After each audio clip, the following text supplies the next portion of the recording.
Emily is 12, and her parents are going out of town, and they want her to have a babysitter.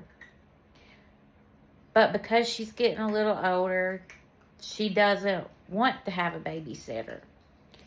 So they tell her, they're like, okay, you don't have to have a babysitter, but we want your aunt to check in on you. So she says, that's fine. So, but they tell her, they're like, she's going to be here around 8.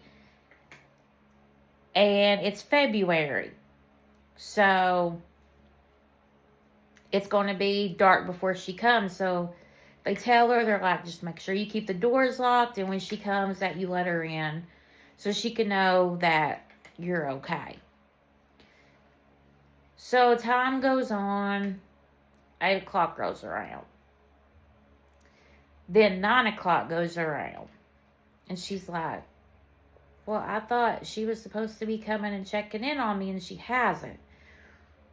Well, she's a little concerned, but she's also like, well, maybe she got preoccupied or something came up. So she calls her aunt.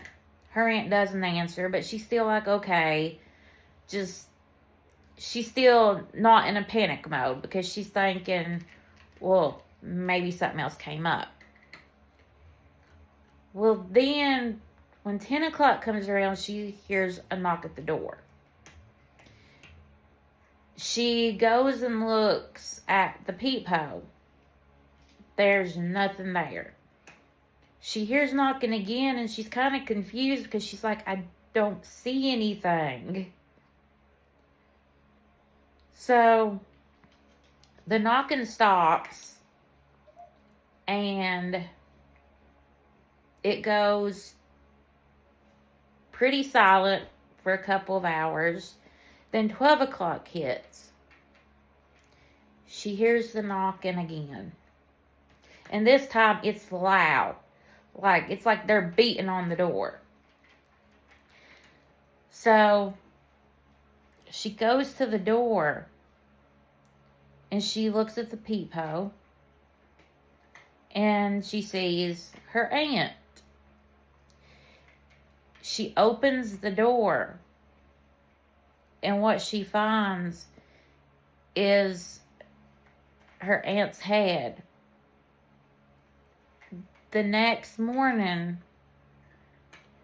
when her parents come home, they find both her aunt and her dead.